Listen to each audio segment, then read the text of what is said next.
Okay, Mike Masato, CEO of Staff Driven Dental and the Dental Road Warrior, returning for episode 107 in the series.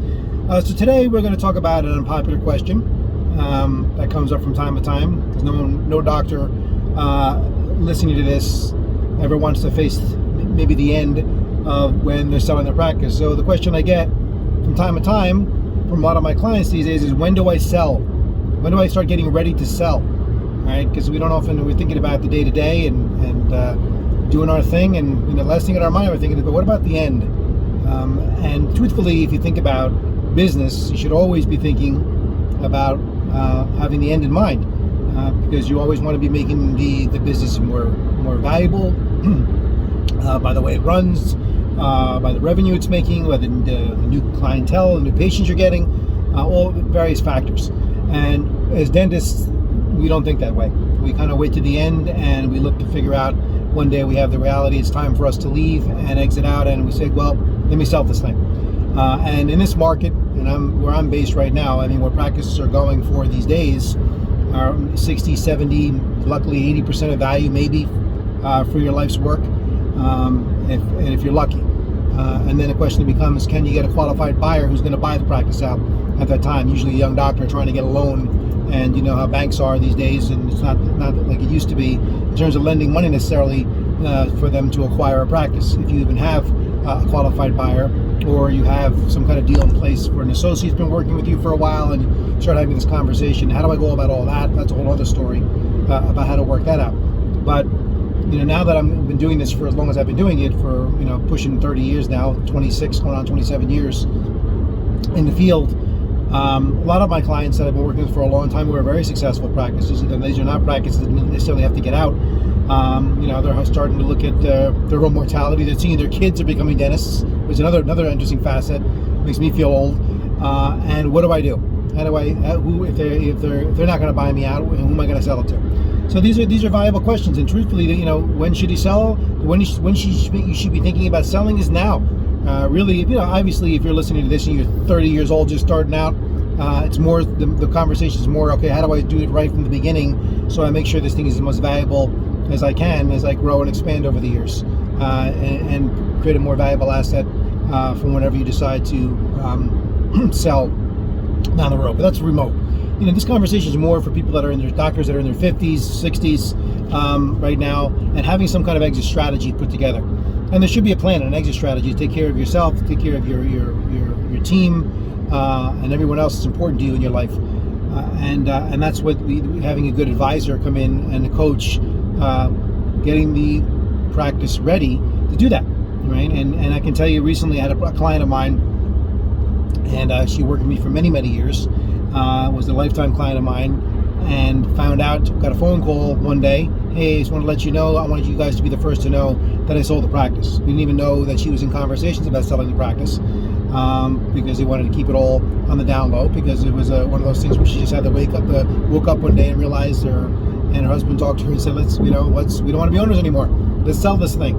And they did, and they got really good money for it. And she told me the reason why they got such good money for it is because the buyers came in, and they were also dentists in the same state, who had a couple of other practices they had, and they were looking at other practices and hers. And the reason why they bought this practice, my client's practice, is because not just because the numbers were doing so well, which they were, but also because of how well run the practice was.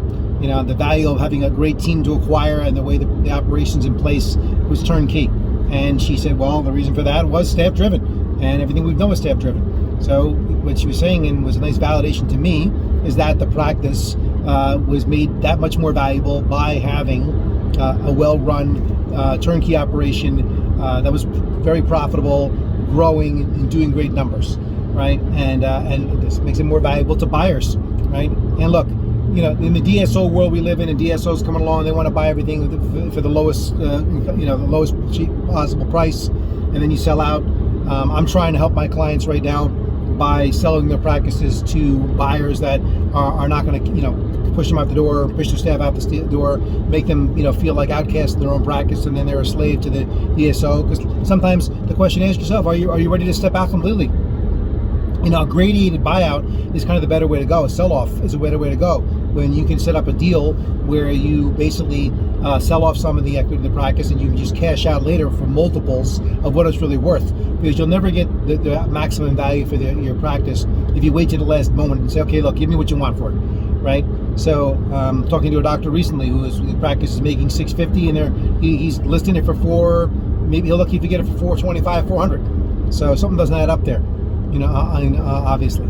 So, but again, having a plan when you're working toward that, you're more likely to get value. So, if anybody out there listening to this and you're New Jersey and near me, hey, come to me. I'll find you a buyer. I have a lot of buyers that I'm connected to that will give you top dollar for your practice and maximum value for your practice. All right, under the right exit strategy that's set up strategically in a way that's a win-win for everybody. But that gradual buyout, when you basically are involved in your practice for the next several years, and you can do it any way you want to. You want to do it on your terms. That's another important thing. Do the buyout and exit on your terms, not on the terms like dictated by someone says, we want you out in 6 months, or we want you out now, right? How about you want to stay there and do what you love to do for a few days a week? So, out with your team and your patients, and make some little more money, and while you're doing that, you're going to get more, maybe twice what the practice is worth in the end, right? If you do it the right particular way. And I can't get in all the strategies that I'm, recommending that I do as part of the group that I put together now, that I'm, in talks with acquiring practices right now. But I can tell you it's a hell of a lot more lucrative and better than what you'll ever get in the open market working with a broker. That's another thing. I'm not against dental brokers, but I said, there's very few that I've encountered in my life that are worthwhile for the work that they do, and you're gonna give them 10%. Just say, here, go take a look at this practice. Maybe list it someplace, put it out there. It's really not, you're giving out 10% of that value of the practice away with these broker's fees and stuff like that. So, and who knows if you're going to get the best deal working with a broker. All right. So again, that's fine. I'm not saying I'm not against them completely if that's the way you want to go. But as I said before, there are better ways with a proper strategy and a plan put together with people, with investors or buyers that are basically motivated to have it be a win-win situation where everybody wins in the end, right? And these are groups such as the one that I'm working with now that have the big picture in mind for everybody. All right, so, and they need the doctors, they need the practices they're acquiring. They don't want the doctor out the door and the team out the door. They recognize the value of the doctor and what he brings to the table and his team brings to the table. That's a nice setup when it's like that. When we're mutually entwined that way, and like I said, at the end, everybody cashes out big time. So rather than waiting to the last minute in the end and just going the traditional route, there's always a traditional standard route that everybody does, right? And this is where you have to start thinking outside the box. So, because as doctors, we all talk about it, and like many of you that are older doctors will probably just talk to a colleague and say, hey, what are you doing? Well, I'm getting a broker, or I'm just doing this, or I'm just going to get whatever I can, or sell off my charts, or whatever it is, right? That may not be the best way. There may be other ways out there that you haven't heard of that you can explore, and get outside that bubble that you're talking to and get some better advice. Because I've seen a lot of bad advice practices, and doctors selling on bad advice, or because they feel they have to, or because they're, someone comes in and they make them a deal that sounds so great on the surface, but it's really not that great on the surface when you start really looking into the whole thing. And this is where having a good, trusted advisor come in to help you, lead you through this whole thing, and have it be a good thing for everybody in the end, right? So that's just again. But when to sell? Start thinking about that now. If you're in your 50s and you've been at this for 25, maybe 30 years, pushing some of you 40 years, what are you going to wait for, right? Your practice will never be more valuable than it is right now. If you figure out the proper exit strategy, to maximize its true value, done properly, and rather than waiting till you feel you have to go, or I've had enough, or I don't want this anymore, or whatever it may be. As I know, most of you listening to this love what you do. Right? Don't have it be a situation where you don't start not liking what you do, or worse, hating what you do. Feel you got to be out from under the thing. But unfortunately, COVID did that to a lot of people when it hit. They just realized, I don't want to do this anymore, and I don't have the energy anymore to come back and have a rebound and get back into this again, right? Because it's so much work. It's a lot of work because, again, you didn't have a plan, you didn't have a strategy in place, you didn't have the proper people around you, you weren't working toward the whole thing, and then became like, now you're like, okay, well, the margins were so tight, it's not even worth it for me even trying to work on this any further to get it be valuable enough for me, so I'll just take what I get, right? There'll be other situations like that come up in life. That's not going to be maybe a pandemic, but it could be something else, right? Don't wait for those situations to happen. right? This is your life's work. You put a lot into it. You worked very hard to get it to where it is. It's more valuable than you think and you realize. Just start talking to the right people right now. Even if it's for, it could be, hey, I want to be out in a year. It could be out in 5 to 7 years, 8 years. That conversation should be happening now with the right people. All right. So I hope you enjoy listening to these videos, and please feel free, or watching these videos, please feel free to share them as much as you can. I'm always open to new topics, but thanks for listening, and I'll be back with another episode soon.